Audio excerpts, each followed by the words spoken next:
Hamaganda, Lengaxina, Say Manga, Hogra, some Sakraganda, Aquina, Isai Susan to the Awabata, Aquima say young issues, electoral, the color, say young Isurani. Sigi, Pirum, the Lengaxa, I believe, Maquina, Aqui, Isai should appear in future Carino. Aquina, Aqui, announcing Zina, Itazing Zina, Hayang Asamgi, announcing Ziga, Panabum to Riba. Aqui, Arunachal, it's in now in Gai, Isazina, Arunachal, Polo Panganga, educationally, mentally, Aduga, tourism wise, a quick Panabungam Duribra, Moina with the Piram report Kaino, Nasi Tokrizi, Famaga, Nasi Miam Sida, but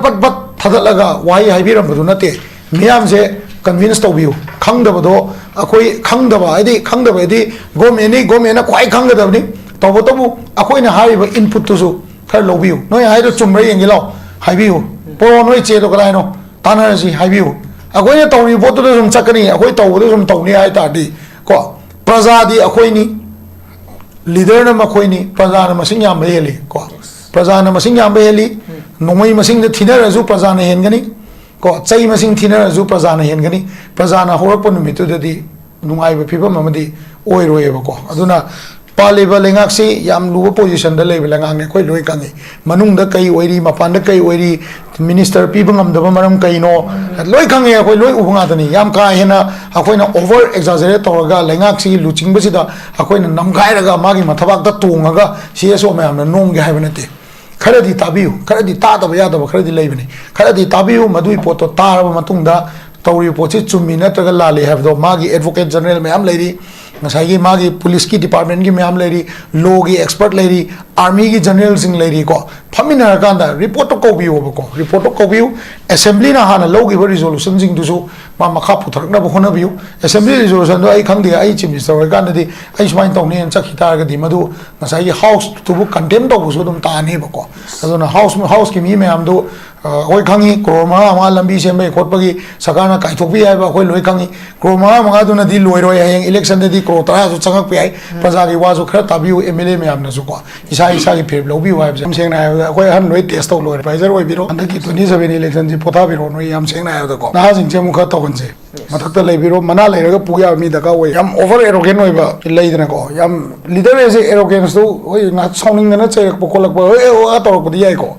Adu Miamgi Tokto Kandani, arrogance, Yam over arrogant with the Muazade Itareko, Miamgi, Watabidaba, CSO Mam, high with the high with the contradiction, some Nunti contradict over statement to Kaleva. Or the Uzik Langiva, CSO Mam, no Matambao, Kawagamatam, Minitama, Kunkaitopiraga, Kalagra, Lala, no Apamudoka, no Yansi, Logi, some have the advocates generals in the Koro. Around the Paminaseva, Henning is a go. Is in the Koro, is he advocate general to go my Makata Leva, Attorney Mam Lady. Koro round them, the Paminasi, round them, Paminaga, Leva Posica, no have said, Nainin the Bagi, Miamak, the Topaganda, Mina Hangak, Machine Hangtari and a chain with him, the Toragadi, Kada Karpas, the Matang, bold, young bold, say for no yam lang do Chalo Horen, is he a Pomelo Road to no hanging to hires or hires. Home Minister, appointment low wires, Home Secretary, low wires, see Pochepame, a quiggy lay pali legaxe. Illegal immigrants in ID cookie or hierarchy. Illegal immigrants in Bupelan Nava. Go. Aduga, Kulai Pivers in Bupelan Nava. Legak Manba. Ama Yore. Go. Handaki Legaxi, Maruina, Manmom Yore, Madam Dim, Home couldn't make the talk with Iranzi, all kingdom deva. Hana Tokosina, no my copy, Haga, Kara, Toga, Armina, Namai, Kokai, and Toga, Dumamani. At the statement, people can do Masayi Prazazi, original position though, Kangan Namana Kumselaga, Manunda, Kangan Manunda, Kang Disangapone, Kitang Ling or Tico, Adum Sankani, Aduzu, Kambiu, and Damsani is a call. Aduga Lambisi, Mayam Chutney, have it to me, diversion Chutney, attended to me, Yam Bolo in a free the arm, and no key to this lower hybridity. Zagi Nanile Chalo, Moina Hatket or no Fugana, Tolo, and Fugana, Lalo landing, no, so I was up an able. Sakana, free passes, PD, I have the MST bus, Anium Kai Rabani, Ko, Sakarina, Sakat Chief Secretary, tried over the Anium Kai Rabani, Ko, Ukul Lambida, Waltabi, Doctor, Manipur Tabalo, Toki, Toko Rabani, Ko, Maitega, Furumaga, Tonaram, the Giusi, Furup Atopa, the Sandora Bani, Shidagi and Azusandroy, hiding I late. सिधैनसु संदोरप याई आम conflict से चाव conflict own की तारगदी last अखोइजे article 355 तो माना दुम rule तौगिबे फिबम लानी आई वाकन होजिकसु 355 से लेरिबा माले आई गनमदको लेरिबा माले ममदी कइनो आगांदा गवर्नमेंट जे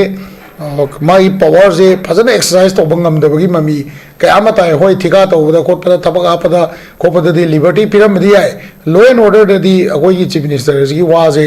नतग होम मिनिस्टर वासी कनोना सेंट्रल गवर्नमेंट ना सुंता तादबगी ममी मयाम मताई मसी ममी मयाम से कोगन बियु अपील दम तौबिगनु फोर्स तो एक्सरसाइज तौबियु खुलाई पाइबा मयाम ना युमलक चंगागा खुलाई पाइबा अनि कामनरगा लेरे हायगसु मधुब एक्सरसाइज तौबियु डिसआर्म तौबियु फाबियु अदुगा गवर्नमेंट की मथौदु पांथोकपियु चीफ मिनिस्टर अमोइना अखोय व्यवहार याम तौजै तौबदबु ngसाइगी मागी थबक तो तौरप मतमददी चौकरी दुगी पावर दो नियम चुमने एग्जीक्यूट तौबिरगा ngसाइगी सीएसओ सिंगा कुकी सीएसओ सिंगना हाइबा तारि दुमाइना को मैतै की लेइबा मणिपुर वैली जिद लेइबा इंटीग्रिटी द बेस तौबा ऑर्गेनाइजेशन मयाम अमगी डिमांड से मसी ताबियु तादब तौबिगनु हैना इसुमान थमजगे याम नुगाइसे लोइसिलकबसि नै कोइबसि चीफ मिनिस्टर फोटो की वाफम अखोई नेशनल हाईवे से फ्री होना चटप याई तौबदबु मैतै सिंगना चटप कीबा अदुगा ट्रस्ट डिफिसिट लेबदगी चटतबनी हाय वाफम फोंदु लेब तारे हाय वाफम जो कमाई येंबे चीफ मिनिस्टर है बजेको चीफ मिनिस्टर है से वांगांग गांदा अखोई जु मारे ने को अखोई गा गवर्नमेंट गा येंगनादी अखोई दि पूरा कहनी सामना मगुमने हाय तारे को मयाम की रिप्रेजेंटेटिव ने गायना कोइना लीडर का साधना ऑर्गेनाइजेशन ममिंग का सिजनदना कोई ngasi sida phammaga mayam ki opinion pi se yam pikpa samna amagumne ai tare ko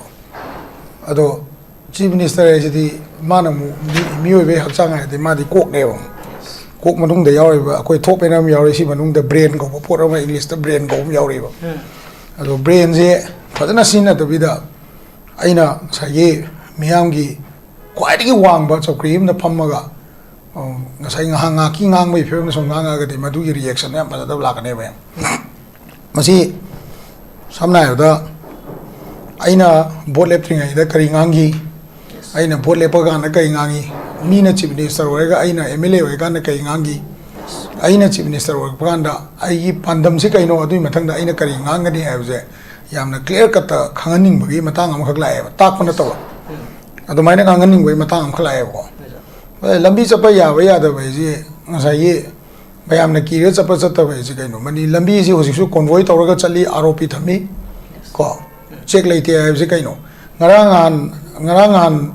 pochai phuba gari dagi lising traunga kun namna logi be police report taw hai kani ko kanan report owning de no mathang gai la ko da phar mai ta doradi nahan mai thagi ba gari em lei adugi gari mai tha do kanano magi trade union gi mi magi gari mai thagi adugi gari du mai tha ba gi dam police na mi do pha na tawri do ne ko log action kara to bai ta hoji akhoi da kitang irritate oi bai ta ngasai gi miyam da kitang irritate oi ba Facebook ta su kai da su adum lai birang mani comment miyam do pabiu miyam da iri miyam da ko kara su khangbiu miyam na kai khalli ge se lambi chatpa yarabani ga thong ai jalamaga masana ko ati chalaga tumina unaroga lakwa hai ta ne ko ki dere di laune ai ngai seram ge semai da chief minister ro lakpi o chau se chief minister na tra su anybody laune chief minister home secretary ju chau se ne ga su kai de ne security ju yau zo ne heng kang pu bi bau tang chal ro am da halak se home secretary do invite to ge ba ya di ho ji ai phone number ju open ne nungdang phone to bi ro heng ai pung taruk ta semai da ngai seram ge ba ko chief minister ju to se home secretary do ga cha se ne akoi ni ngang cha se ma chat ngam ga dra pangang ngang bi no ba wa ngang wa sing ngang ya re na pangang se phatti reaction yam la kani ba malem thonga mai ba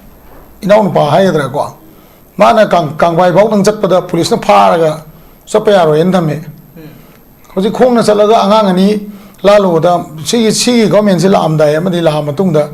adu de henjela me police na tek ta na kai na pi tho khre sina gre adu taw gre na tawri ba timing se da ki der di chana ba ya ji ba kai no ne sida bau la ko da bau da phong na la ai hai ba gi lakani hai ba gi pot lai bra wari bu ko si angle ma'am je mun na khalaga phasana miyam na yana ba mong da miyam gi leader oi ri hai ba mong da wangang bi ba gi adu gi angle du na ta na ai gi lanai gi property do na sung gang khalak pa ta ga di madu gi cross reaction phasada ba ma'am lakane ba ko si gi lengak se la ko da gi thika da kai da di ma'am to re ngasi mak kimnogi letter ta thole mam do khamen lok tagi kadai bau thawai kuki dagi kadai bau 70 crore 50 crore 15 crore 30 crore mam thole ko adu mudadi yam chauna estimate noi adagi uji lairiba census ki matang da party ki kanosina spokesperson duna NRC tawra census tawni SIR to NRC tawni census tawni haire adai CM na muk census to niyom jumna tawni amu haire census niyom jumna tawbai je keno background bu phasana khangbi braba yam phasana haijage ba court case kya lai magna bole bu matam vote lep tringai case kya lai court karam ba jaga da search lai NRC ai je kaino update tawgriba tawdibra khangbi braba CSO mayam sam langi je nu ta kauraga noi langi do kaino noi da leiba noi chumda de noi che do puthro ai miyam gi mihut ni hairaga miyam gi mihut amagi ai tawam tawdo tawge ado noi lalam da noi gram lang pe roi noi tumin leyo phar pullaga noi leibak se thugai ne noi hona ne noi matak da charge tawro kani ayu ne akoi noi tumin le ni ne akoi lalam da di ka do we lang duino sum ba jaga se da pali belengak se government ga people ga kitang phak leibra adu ga wa se hayak ko matam da chochan pu bo changma ngam da ba masana so haijaba chai lising ani puari da sekmai lan ngam dabne na hairam badu hoji meeting to matam da kuki so council do lei te haibe wari do tokra je khoi nan ngan se kamai to ge da magna chochampur da gi sorry kuki so council una ba chapan mi chida khoi mayam se khanei sum agitation to sira khochira agitation to ga na kari reaction na kai lakpa yam kan na airport ta chalaga thing na ko ta na tawadi kai tholakpa sum khane ba ado khoi mayam sum khana ga na khoi khalle ko chief minister mana chatpa se maramam dile mani ado kai gumma chatlu budu da pura positive oi lati lambi ga chatpa ya re ga na horen mana guwahati sakra ga ma senapati de helicopter da ai helicopter de toga ai kano da kangpokpi da makuki zo council mayam na okani adu o matung da imphal da kuki zo council ga hanminer kani ga ha di akhoi di kokomi UCM akhoi di kai do ba du dia mai ma da yam ngang uta di akhoi adu khandam na te ba adu chatlu matung na tholai reaction du di hen na phajada ba mina buffer zone do layan gizi na aijale ma buffer zone laite na honorable chief minister buffer zone laite na aire ai buffer zone laite na hai ba magna mu ngasai gi keno da buffer zone pami ba kangbu du ga mu manipur ma pa na unaba mu chasallu re buffer zone laite chalo ga no kangpo bi sapiro yam nak po jaga ni ngakthang chatpiro unabiu ai ai je ko chochampur changbi unabiu natrasu mamang da LM khau ke hoi lao ba le re ko biu moi se lao phamra ai security person provide tawni maite CSO am dana noi de yet pa roi individual am dana yet pa roi protection piu bajana phami no cha thakmi no breakfast sami no ko ju yaw jage si condition ji na tabi da manipuri territory gi wang mada mapan da chalaga manipur gi wild tawni na khalli ba wakhan duna kamain tawdana lambi chapa yare haibse kari ground gi hairi no cha na ba wate haibu waro adu di thaine dei walakte aduna kana gi mapana no khambra driver mayam gi mapana government gi mapana na te ko se driver mayam gi mapana ki da bai ne moina ki da ba tana tana sakana adequate security provide to bai ne jiri lambi da hoji ayuk chalaga nungdin gi pungari da jiri lau ya ba hoji kai then man mi da police na thalakani karai chatoi no na record lau gi ni ga te man mi da adai no ne endo ni kang kai mai so da awang khon da mung thalakani karai chatoi no na convoy yaudana chapya roi harakani si kaino free movement lai re hai wara ba si khangna chief minister amoina miyam da aran ba poktak pi si kai gino sinida ko sium ba pot ni lai je ado chief minister bu hulaga ngangba natraga mauna sounding dana hai banate kitang cautious obiraga miyam gi yana mong da miyam si convince tawga hen langak tana ba ko chapya yare anga ama sagan thoro chake to a kangbai da phare ado anga ngura mo chapya yare hai wai do handok pi roi phajari braba adu gi amu mi kunthra ni fu lak tana ngang dui mayum da mu omu dori braba imasu atai me omu be ta ko si humba akhoi gi leibak si ngak ko matam da akhoi ju ki ba phau dam ne ngang ko matam da ado si condition ji de akhoi da ngasai gi hen ngang ning ba ma hen irritate oi ba ma sum phau sala ga di madu lenga ki value do le rak tab ne na adu mai na miyam na ura kani na smain tham jai yam ji hanbrong da sam ko phong ge thambi hanbrong ji ko gi ngarang thokhi bai ko gi government of manipur chief minister secretary tagi thokiba press release amada kogi tangkhul naga brothers and sister haina tawba warul da kogi ukhul district ta tholiba tension aduga law and order maintain tawda tangkhul isno sin mateng pangbi haibun sing wafam kogi huji tholiba ritan area da thokiba violence koi proof ani ki marakta kogi chathana ki ba thawong sidai koi maru ena tangkhul isno sin desman zeron ira kusi kamai yengbe mateng pangbiyo ay kaino landu loirakanda yumai tharakanu irang torakanu kanana halino phabi phaba matamda yelakanu haibwara karma magni mateng no pam je government si sigi government je ne quite ai gan notice to the quite son ba government oi do male si government ai sida bana te ko quite son ba government oi do male ai kai mafam gudingi mateng pangbiyo adu tobiyo ada tobiyo wa ma ngorana yam bluntly loina mak heta series na loina mak document ga loi leiraba understanding loina bu tawrab jala ba census ga je ba understand tawr jala ba sigi government je lairi problem je kaino khangab jala ba ko ukul do je lairi ba problem je any problem motion khoi na khanga da se khulai pai ba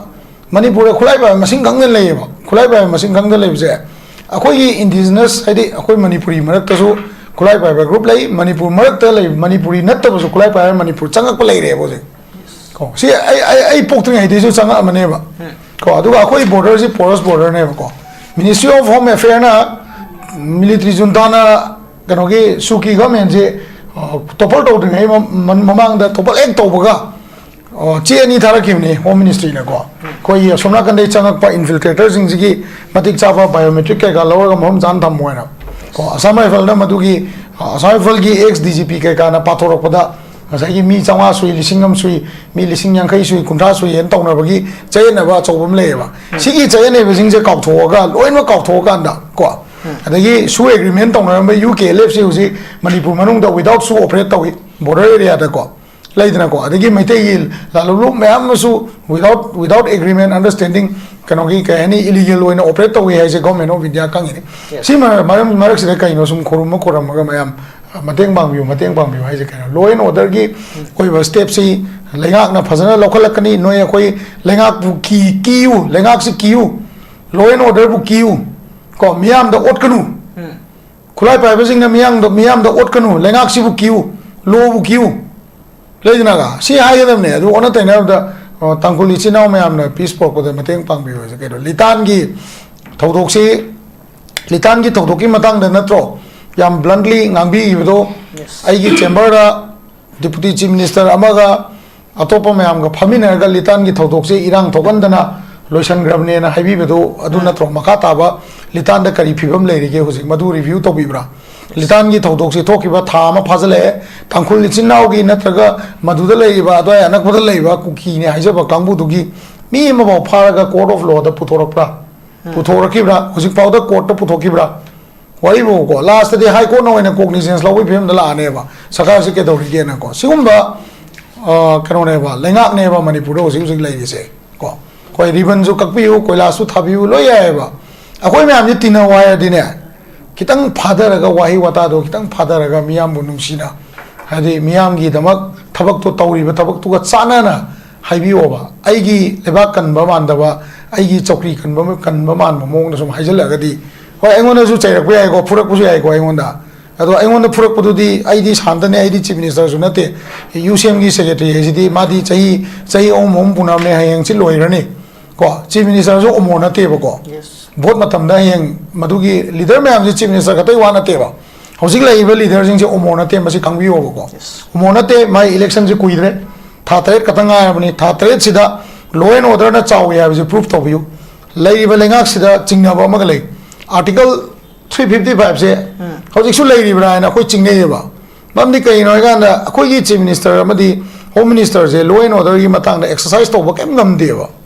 shengna da ko ma hai ba khatane ngam mi je henglep ki uji kano gi census ki enumerator appoint to kale je SDO na order to kale je masi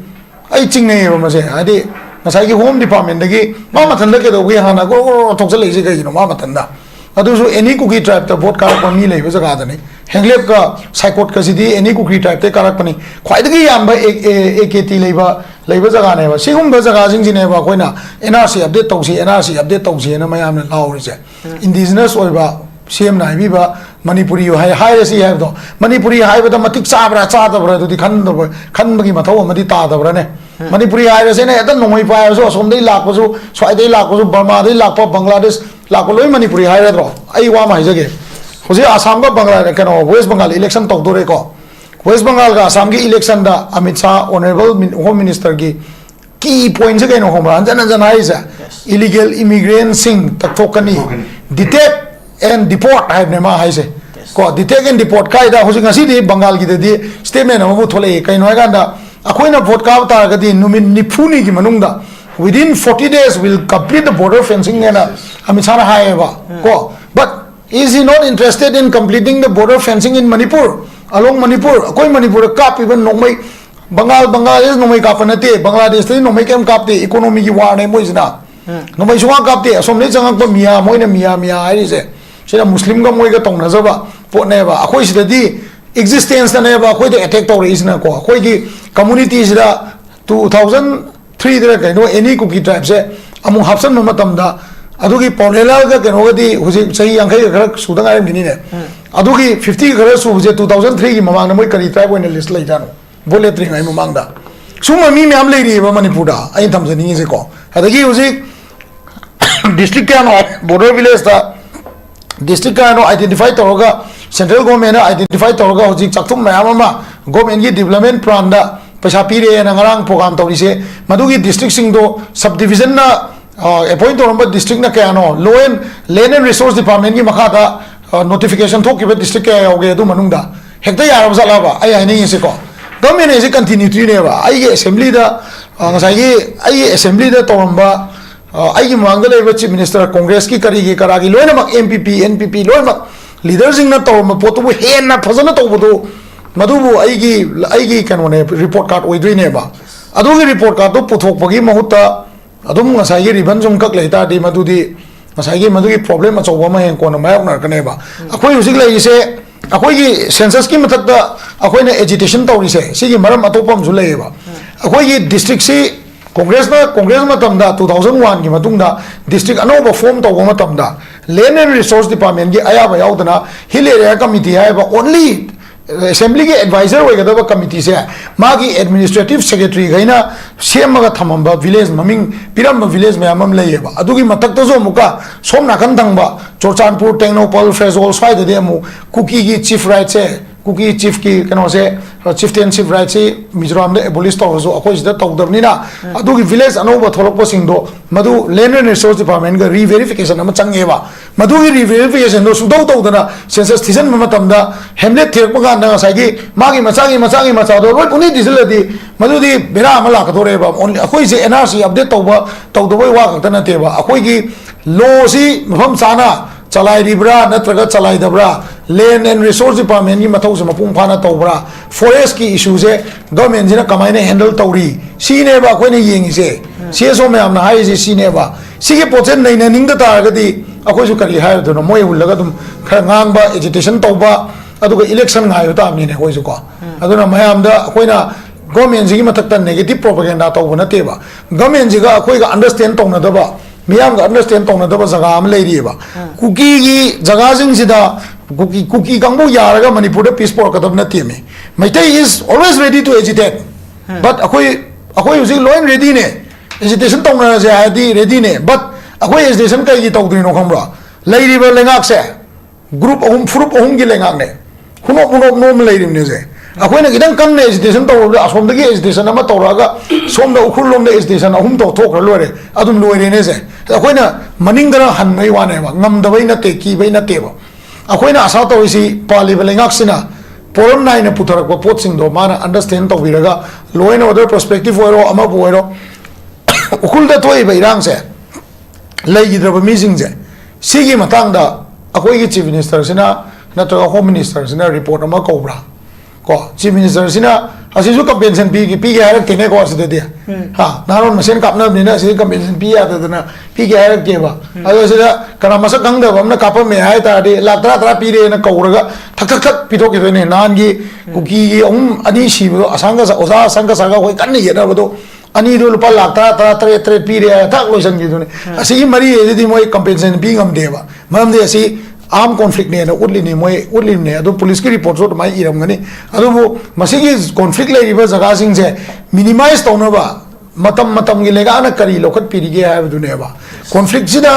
IM की वगैरह मैतै की लालोबगी वगैरह cookie लालोबगी वगैरह सुम लेहलगा जगह तो सुम लेहलगा ना अखोई ma'am सिदा मणिपुर लेब इंटेलेक्ट ने लेरी मैम सिदा मिनरल ओर की आयरन ओर की नत्रगा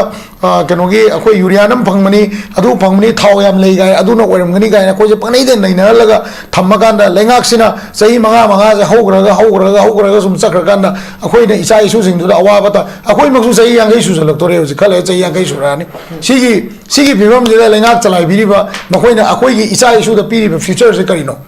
अखोई आगांग सिंगजिना इचा सिंगजिना हयेंग असम की आगांग सिंगजिगा अखोई पानाबो ngam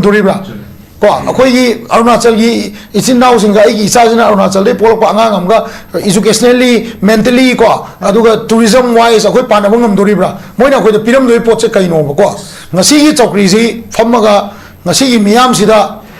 बट थदलगा वाई हाइबिरम बदु नते मियाम से कन्विंस तौबियु खंगदबदो अखोई खंगदबदी गवर्नमेंट क्वाई खंगदबनी तौबतबु अखोइना हारिबा इनपुट तुसु खर लौबियु नोय हाइदो चुमरे यंगे लाव हाइबियु पोरो नोय चेदो कलाइनो तानारसी हाइबियु अखोइना तौरी पोतुदो सुम चकनी अखोई तौबदो सुम तौनी हाइ तादी को प्रजादी अखोइनी लीडर न मखोइनी प्रजा न मसिंग याम हेली को प्रजा न मसिंग याम हेली नोमई मसिंग थिनरजु प्रजा न हेनगनी को चई मसिंग थिनरजु प्रजा न हेनगनी प्रजा न होरप नुमितुददी नुंगाइबा फिबम अमदी ओइरोयेबको अदुना पालिबा लेंगाक्सी याम लुबो पोजीशन द लेबा लेंगांगने कोइ लोइ कांगी मनुंग द कई ओइरी मपान द कई ओइरी मिनिस्टर पीबा ngam मरम कइनो लोइ कांगे कोइ लोइ उबंगा दनी याम का हेना अखोइना ओवर एक्सैजरेट तौरगा लेंगाक्सी लुचिंग बसिदा अखोइना नमगाइरगा मागी मथबाक द तोंगागा सीएसओ मैम नोंगे हाइबनते खरदी ताबियु खरदी तादब यादब खरदी लेबनी खरदी ताबियु मदुई पोतो तारबा मतुंगदा तौरी पोची चुम्मी नत्रगा लाले हाबदो मागी एडवोकेट जनरल मैम लेरी ngसाई मागी पुलिस की डिपार्टमेंट की मैम लेरी लॉ की एक्सपर्ट लेरी आर्मी की जनरल सिंह लेरी को फमिनर कांदा रिपोर्ट को बियो असेंबली ना हाना लॉ की रिजोल्यूशन सिंह दुसु मा मखा पुथरकना बखोना बियो असेंबली रिजोल्यूशन दो आई खंगदे आई चीफ मिनिस्टर कांददी आई सुमाइन तौने चखि तारगदी मदु ngसाई हाउस तुबु कंटेम तौबुसु दम ताने बको अदुना हाउस की मी मैम दो कोई खंगी क्रोमा मा लंबी सेमे खोटपगी सरकारना काइथोपी हाइबा कोई लोइ खंगी क्रोमा मंगा दुना दी लोइरोय हयेंग इलेक्शन दे क्रो तरा सु चंगक पे प्रजा की वाजु खर ताबियु एमएलए मैम नसु को इसा की फेर लौबी वाइब जे हाइजगे याम नुंगाइसे जे ओजा शांतना सु थंबि वाफम सिगा कोइ मरि हाइफल लेना बाय कोइ जा रेंदर लाक्सनी सिना हौजी कोइ मियामना उनखरे ममांग दा कांग्रेस की महाव अदुगा बीजेपी की हौजी सु महाव तंगली होगी पॉलिटिकल पार्टी सिंग सिने लौरिमबा मोगी मतम थोखिबा थोदोकसिंग अदुमक मियामना खंगनरी हौजी ओइरिबि सिचुएशन सिदा करम मखल की लुसिंग बसिंग दरकार लय खंबियु हौजी की अल्लमन की मतम से लोरे हनकी को याम सेंगना अखोय हन लोइ टेस्ट तौ लोरे एडवाइजर ओइ बिरो हनकी 27 इलेक्शन जी पोथा बिरो नो याम सेंगना आयो को नहा सिंग से मुख तौनसे को मथक लेबिरो मना लेरगा पुया मी दका ओइबा याम ओवर एरोगेन ओइबा लेदना को याम लीडर एसे एरोगेंस तो ओइ ना साउनिंग ना चेक पकोलक बा ओइ ओ तौरक बदि याइ को अदु मियाम की थबक तौ कानदि एरोगेंस से याम ओवर एरोगेन ओइबिदि खितंग नुंगाइजदे आइ तारे को मियाम की वा ताबिदबा सीएसओ मैम ना हाइबदा हाइरिबदुगा कॉन्ट्राडिक्शन जम नुंतिगे कॉन्ट्राडिक्ट तौबा स्टेटमेंट थोकलेबा अदु हुजिक लांगिबा सीएसओ मैम जिबु नोंमतंग बाव कौरगा मतम मिनिट 5 कुन काय थोकपिरगा करै लाओ नोय अपामदो कइनो येंगसे ओइ लॉगी समना हाइबदा एडवोकेट जनरल सिंग दो कौरो को राउंड तो फमिना सेबा ए हनिंगे से को एजी सिंग दो कौरो एजी एडवोकेट जनरल दुगा माइ मखा द लेबा एटॉर्नी मैम लेरिदना कौरो राउंड अमतंग दि फमिना से राउंड अमतंग फमिनारगा लेबा पोसे कइनो हाइबजे नैना निंगदबगी मिया मरक थोकपगांदा मीना हंगकपदा मसे हंगकतारेना चेनबि फिबमदा तौरगदी खर फजदब मतंग लाय बोल याम बोल रोइना से फरे नोय याम लांगिदो चलो होरेन एजी के अपॉइंटमेंट लौरो अदुगा नोय हाइनिंगिदो हाइरसो बो हाइरसो होम मिनिस्टर के अपॉइंटमेंट लौरो बो हाइरसो होम सेक्रेटरी के लौरो बो हाइरसो सी पोचे पामेबा अखोइगी ले पालेबा लेगाक से इलीगल इमिग्रेंट सिंग आइदी कुकी बो हाइरोय को इलीगल इमिग्रेंट सिंग बु पेलनबा को अदुगा खुलाई पाइबा सिंग बु पेलनबा लेगाक मानबा अमा यावरे को हंदकी लेगाक सी मरुइना मानबम यावरे मरमदी महम खुदिंग मगद थोक इरांग से अबाव थिंगम देबा हाना थोकसिना नोमै कापे हायगा खरा कोरोरांग तौगा खरा आर्मी ना खरा नमगाय कोगाय ना तौगा अदुम बमने अदगी स्टेटमेंट पीबा कानसु ngसाई प्रजा जी ओरिजिनल पोजीशन दो कांगन नमना खुमजलगा मनुंगदा कांगन मनुंगदा सु नुंकांग दि सांग कोने खितंग लेंगुरदि को adum changakani adusu khangbiu ain damjani se ko aduga lambi si mayam chatnai haibisi chumi diversion chatli ate ate chumi yam boloina ga free da yar me noi ki dadi chalo ga haibisi di ngasai nani le chalo moina hat ke to ga noi phugai na tholo na tro phugai na la lo lan de no so haibo chamane ko sakana free passes pi re haibada mst gi bus ani hum kai grabani ko sakari na sak chief secretary na try to da ani hum kai grabani ko ukhul lambi da gwal tabi gi to dokta manipur thaba lothok ki bagi to dok lai rabani ko hoji maitei ga furup amaga tawnaram badagi hoji furup atopa da sandora bani sidagi hena ju sandoro ai ai ngai leite sidagi hena ju sandorok pa ai am conflict am chawba conflict am on gita ga di last ta akoi je article 355 to mana dum rule to gi be phibam da la ani ai wakan na hojik su 355 se leiri ba male ai ngan ma da ko leiri ba male mamni kai no ai kan da government je my power je fazana exercise to bangam da bagi mami kaya mata hoi thika to da ko pada thapak apada ko pada di liberty piram di ai law and order di agoi ki chief minister ji wa je ta home minister wa si kano na central government na sungta ta da bagi mami me ama matai masi mami me am je ko gan biu appeal dang to bi no force to exercise to biu khulai pai ba me am na yumlak da changa ga khulai pai ba ani kamna ga lai re ha ga su madu exercise to view disarm to view phabiu aduga government gi mathau du pangthok piu chief minister amoina khoi bebar yam tawjei tawdo bu ngasai gi magi thabak to torokpa matam dadi chokri du gi power do niom chumna execute to biraga ngasai gi cso singa kuki cso singna haiba tari du maina ko maitei gi leiba manipur village de leiba integrity the base of organization mayam amagi demand se masi tabiu ta da to biganu aina ismain tamjage ya ngai se lo